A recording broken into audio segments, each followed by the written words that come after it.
Audio Jungle.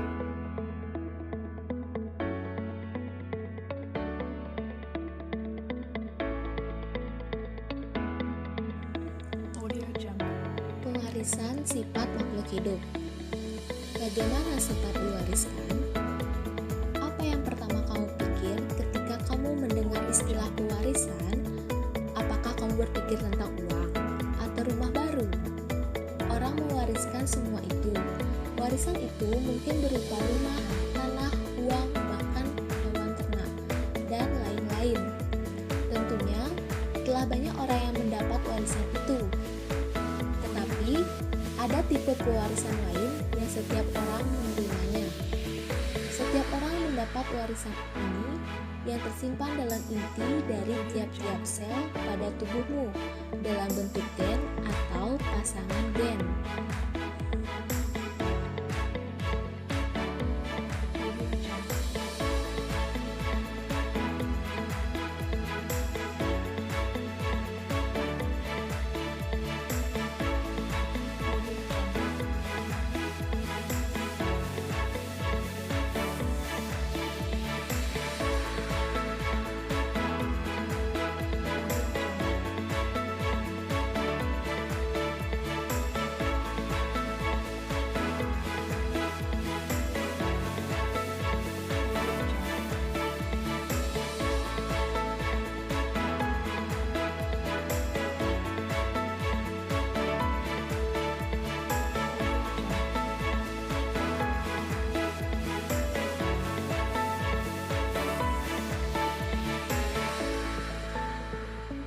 Audio Jungle.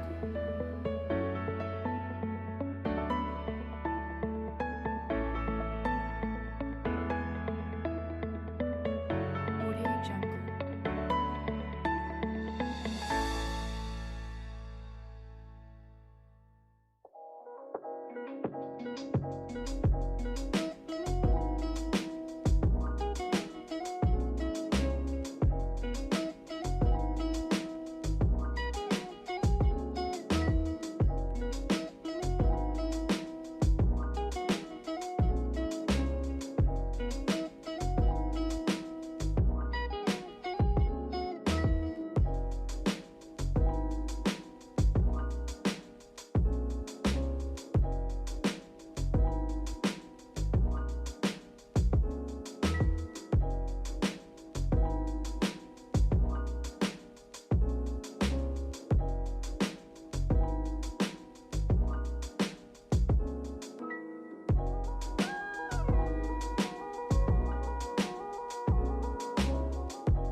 Nah, yang pertama ada satu sifat beda atau biasa kita kenal dengan monohibrid. Jadi, Menda memilih tanaman ercis untuk eksperimennya karena ercis galur murni mudah disilangkan. Nah, suatu organisme yang selalu memperlihatkan sifat tertentu yang sama dalam keturunannya adalah galur murni untuk sifat tertentu itu. Jadi, pada eksperimen yang pertama, Mendel menyilangkan tanaman yang tinggi dengan yang pendek. Ia meletakkan serbuk sari dari tumbuhan tinggi murni ke kepala putik tumbuhan pendek murni. Jadi, Mendel menemukan bahwa perbandingan tumbuhan tinggi dan tumbuhan pendek adalah 3:1. Ia melihat bahwa itu dapat dipakai untuk menduga hasil ketika ia mulai melakukan suatu uji persilangan. Ia tahu bahwa kemungkinan besar ia akan mendapat hasil yang sama setiap waktu. Jadi di sini ada contoh persilangan monohibrid satu sifat beda. Kalian bisa perhatikan di gambar sebelah saya. Jadi di sini Mendel menyediakan tanaman kacang ercis berbunga merah telur murni atau M besar dengan kacang ercis berwarna putih telur murni atau M kecil dan dihasilkan keturunan pertama atau filial M1 yang semua berwarna merah dengan genotipe M besar M kecil. Bila sesama M1 ini disilangkan akan menghasilkan keturunan 2 atau F2. Lalu bagaimana sifat keturunan kedua tersebut? Untuk itu perhatikan diagram berikut yang berada di sebelah saya. Baik, perhatikan diagram berikut dari soal yang sudah saya bahas tadi. Jadi di sini kita tulis P parental atau sama dengan induk. Jadi genotipnya M besar disilangkan dengan M kecil. Yang dimana di sini fenotip M besar adalah merah dan untuk M kecil adalah putih. Lalu pada genotip M besar akan menghasilkan gamet M besar dan M besar. Lalu pada genotip M kecil akan menghasilkan gamet M kecil dan M kecil. Jadi selanjutnya kita tulis F1 atau keturunan 1, genotipnya M besar M kecil, fenotipnya itu merah. Lalu selanjutnya kita tulis F2 atau F1 disilangkan dengan sesamanya. Jadi genotipnya di sini M besar M kecil disilangkan dengan M besar M kecil. Jadi fenotipnya adalah merah dan merah karena genotipnya adalah M besar M kecil disilangkan dengan M besar M kecil. Ingat, M besar itu adalah dominan. Lalu akan menghasilkan gamet M besar dan M kecil dan M besar dan M kecil. Lalu kita buat papan cetur punet F2 seperti yang sudah saya tandai di samping. Jadi untuk penjelasannya, yang pertama pada F1 dihasilkan individu yang seluruhnya berbunga merah dan bergenotip M besar M kecil karena adanya dominasi penuh dari sifat warna merah terhadap putih. Lalu yang kedua, pada F2 dihasilkan individu yang terdiri atas 3 macam genotip, yaitu M besar M kecil, dan M kecil dengan perbandingan 25% dibanding 50% dibanding 25% atau 1 dibanding 2 dibanding 1, dan dihasilkan 2 macam fenotip yaitu merah dan putih dengan perbandingan 75% dibanding 25% atau 3 dibanding 1. Lalu ada contoh soal persilangan monohibrid intermediate. Pada kesempatan lain, Mendel juga menyilangkan tanaman Anthurium majus berbunga merah galur murni atau M besar dengan bunga putih galur murni atau M kecil. Ternyata seluruh keturunan pertama berbunga merah atau M besar M kecil. Warna merah muda ini terjadi karena pengaruh gen dominan yang tidak sempurna atau yang biasa disebut dengan kodominan. Untuk memperoleh F2, maka Mendel menyilangkan sesama F1. Mari kita perhatikan diagram berikut. Nah, selanjutnya ada persilangan monohibrid dominan tidak penuh. Ingat, persilangan monohibrid dominan tidak penuh. Jadi dia intermediate, jadi dia sifat yang berada di antara sifat dominan dan resesif akibat adanya dominansi tidak sempurna. Jadi contoh, P atau induk merah disilangkan dengan putih. Jadi genotipnya di sini adalah M besar disilangkan dengan M kecil. Jadi dia akan menghasilkan genotip F1 yaitu M besar M kecil. Ingat, ini adalah intermediate, sifat yang berada di antara sifat dominan dan resesif akibat adanya dominansi tidak sempurna. Jadi, dia akan menghasilkan fenotip F1 yaitu merah muda. Nah, di sini fenotip kita silangkan merah muda dengan merah muda. Jadi akan menghasilkan genotip F1 yaitu M besar M kecil dengan M besar M kecil. Jadi genotip F2-nya di sini adalah M besar M kecil M kecil.